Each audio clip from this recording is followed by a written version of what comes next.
Thank you.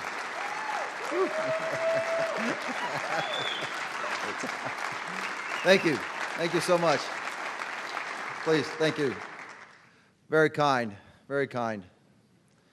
I want to thank Justin for his kind words. And as he said, just last month, his company, BC Ford, announced that it was adding 200 high-wage jobs in Indianapolis.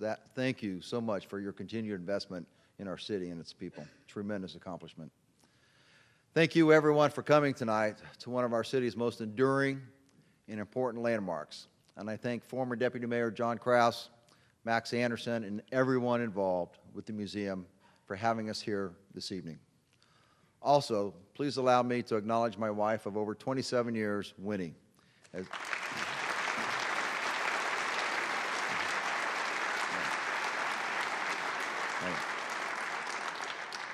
As many of you know, Winnie is spearheading our Bank on Indy program to encourage the unbanked to open bank accounts and be responsible with their money. It is a terrific program, and if I may say so, she's a terrific spokeswoman also. So.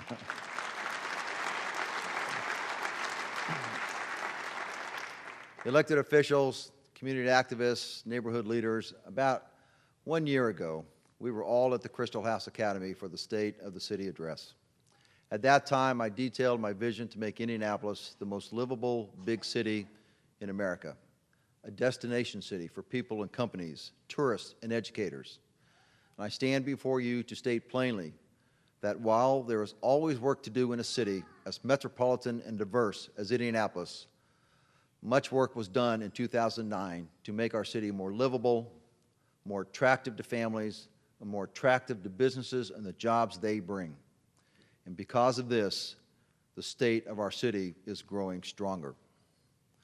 Being a more livable city starts with creating a climate conducive to creating jobs and economic opportunity for all. We stand at a critical moment of our city's economic development.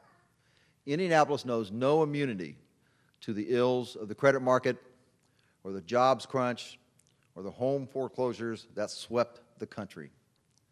Unemployment went up, home values fell, and so the single biggest asset that many of us own is no longer the safety net it once was.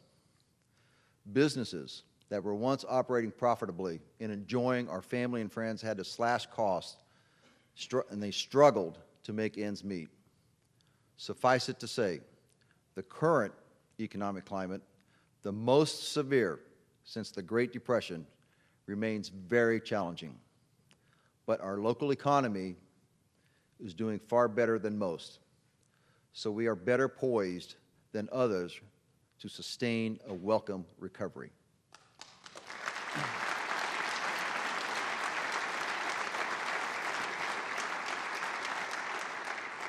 Our goal is to make Indianapolis the most attractive place in the nation for the creation and retention of good jobs. In the most recent data available, of the top 13 American cities, Indianapolis had the second lowest unemployment rate. In fact, our unemployment rate is lower than the state's and lower than the nation's. But I know this is small comfort to those currently out of work, seeking an opportunity to provide for themselves and their families. And so that's why I come before you tonight to state clearly that my administration is using every available resource to retain and create jobs in Marion County. When it comes to attracting and retaining jobs in Indianapolis, our stability is an asset that we can never stand still. Our relative economic stability comes in part from the fundamentals: a lower rate of crime, a now predictable tax climate, and a government that works with companies and entrepreneurs to foster job creation and economic development. We have also aligned the efforts of the Indianapolis Private Industry Council, or IPIC, and the Indianapolis Economic Development, Inc., IEDI, our city's main economic development organizations. In 2009, my administration, working with IEDI, secured commitments for retaining or attracting more than 11,000 jobs in Marion County.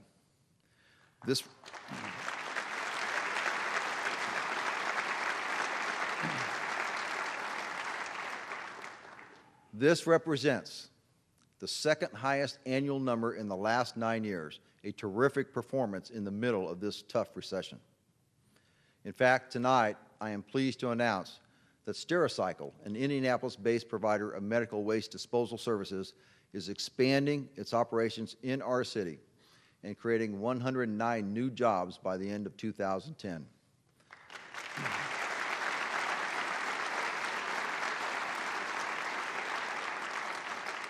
And some of Stericycle's executives are here tonight. I just want to say thank you for investing in your hometown very much. In fact, during the 2 years of my administration, commitments for retained or attracted jobs total more than 20,000. And during that same period, business leaders also have made commitments totaling more than $470 million of capital investment in our community.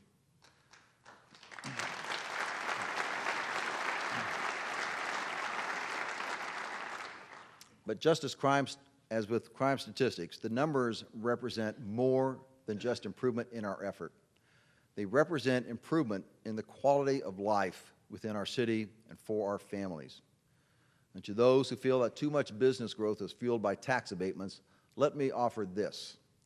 In 2009, less than 20% of the $157 million in capital investment was incentivized with tax abatement. Last year, for example, for every dollar we offered in abatement for a non-speculative project, more than $18 were privately committed. We have a 2-year average of more than $17 of private funds returned to $1 abated. This is a stronger return on investment than in any year since the city began tracking that statistic in 2001. And we outperformed some years by 20%, 100%, and in one case, 500%.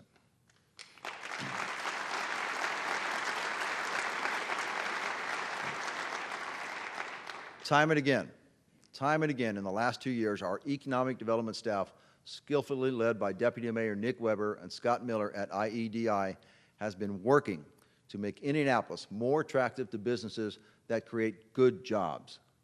The return on investment for our economic efforts is astounding when you consider we spend only about $500,000 a year on the organization tasked with growing wealth and opportunity for our entire community.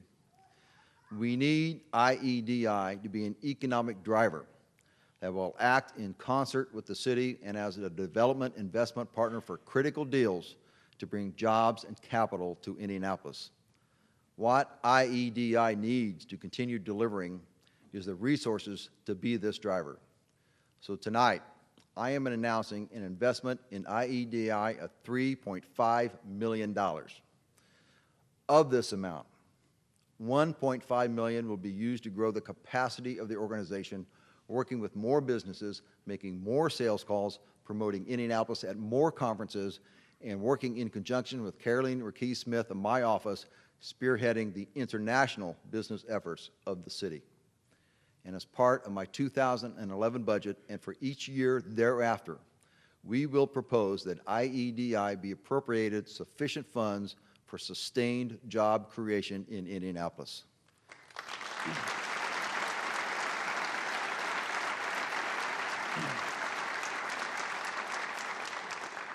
Never before has the city committed to invest so much year over year to create jobs.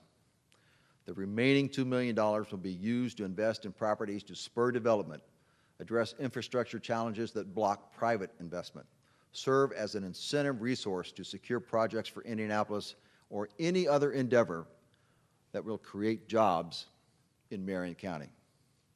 In recent years, we have lost major jobs opportunities in the core of our community where redevelopment costs are often the highest and the need the greatest because there is no entity to level the playing field.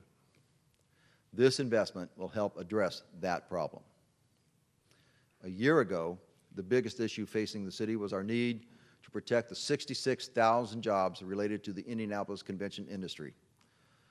Tough choices had to be made, but we've helped fashion a solution that protects these jobs.